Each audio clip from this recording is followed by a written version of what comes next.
And students would come from all over the school. It was a large primary school. And they would come from all over the school to see the Africans. There's tremendous curiosity, and they had many questions for us, none of them flattering. Amongst the questions that we were asked were we comfortable in shoes? Did we live in houses or in trees? How many animals like lions and tigers did we see? And so on and so forth. They, of course, knew I didn't speak English, obviously, because it wasn't the language they were speaking. At first, it was very disturbing for us, certainly because it was insulting, and it was very difficult to deal with it. And so my sister and I, who were at the same school together, conspired to handle this in the best way we thought, which was to decide that the best way to answer these questions was largely in the affirmative, i.e., we hate shoes. We'd rather run around naked. No, we don't live in a house. If you come by where we live, there's a house in front of our trees, which is where we sleep at night. And indeed, we do have pet lions. We brought them over from Africa. And even though you didn't ask, we did meet the Phantom, the ghost who walks. Not much of a man, really, but, you know, we met him, and he was interesting. And Tarzan, well,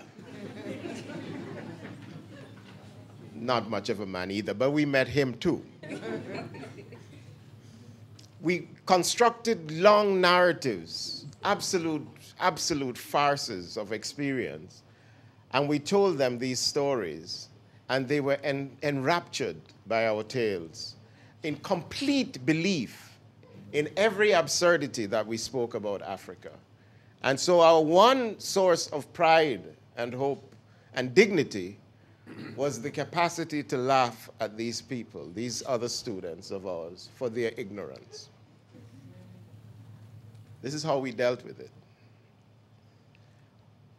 But we also knew that Africa, this is in 1971, try and understand what I'm talking about, that Africa was perceived in very negative ways by the very black people who were obviously from Africa.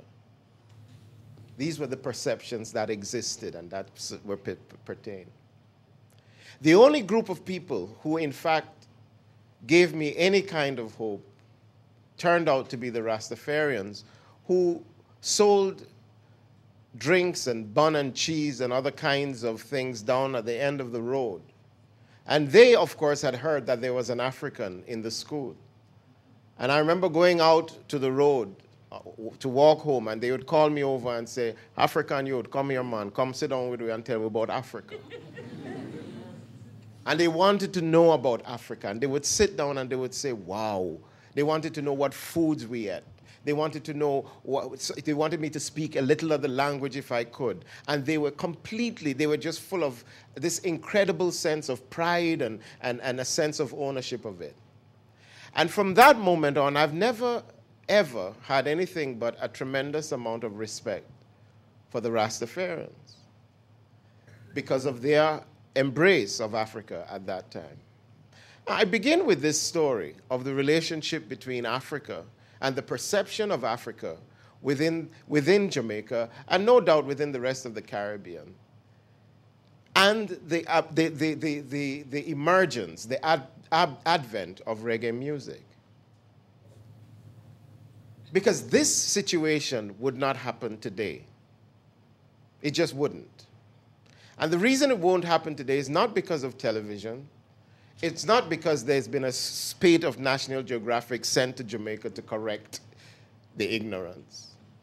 But it's because, pushed by the music of reggae, the entire culture, the wider culture, began to have a different dialogue with the idea of Africa and with the idea of Africanness. Now, I propose that this dialogue, this sense and attitude towards Africa, it's not new to the Caribbean. It's not new. It's not anything particularly new. There would not have been a Marcus Garvey if it was that new. My grandparents, my father's parents, would never have gone to Africa. My grandfather and his wife were missionaries in Nigeria, and they chose to go to Nigeria to do the work that they did there in the early 20th century. My father was, in fact, born in Nigeria.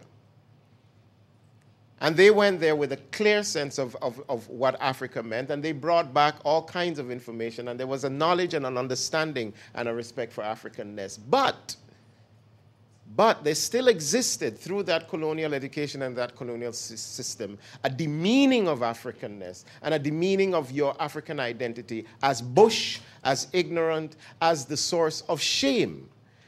And the connection to slavery was also a source of shame, not a source of anger or a source of understanding where things have come from, but we looked upon it with shame. Every time I hear the crack of a whip, my blood runs cold. I remember on the slave ship how they brutalized our very soul. Slave driver, the table is turned. Catch a fire, you're gonna get burned. Burning Spear produced a great song that many of you must have heard, and if you haven't heard, well, you need to move out of that rock that you're living under. It's called Slavery Days. And I'm going to read the words to you. Do you remember the days of slavery? Do you remember the days of slavery? And how they beat us, and how they worked us hard, and they used us till they refuse us. Do you remember the days of slavery? And a big fat bull, we usually pull it everywhere. We must pull it with shackles around our necks, and I can see it all no more. Do you remember the days of slavery? My brother feels it, including my sisters too. Some of us survive, showing them that we're still alive. Do you remember the days of slavery?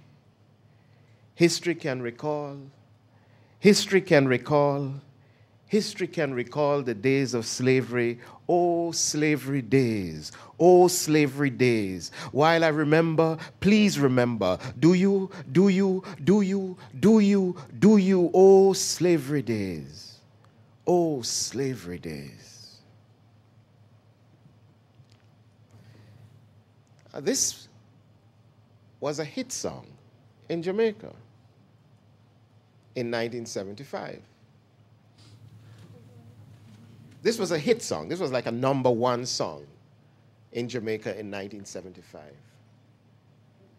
And that says that something was taking place in that moment by the connection with slavery. What a lament, what a beautiful lyric this song is.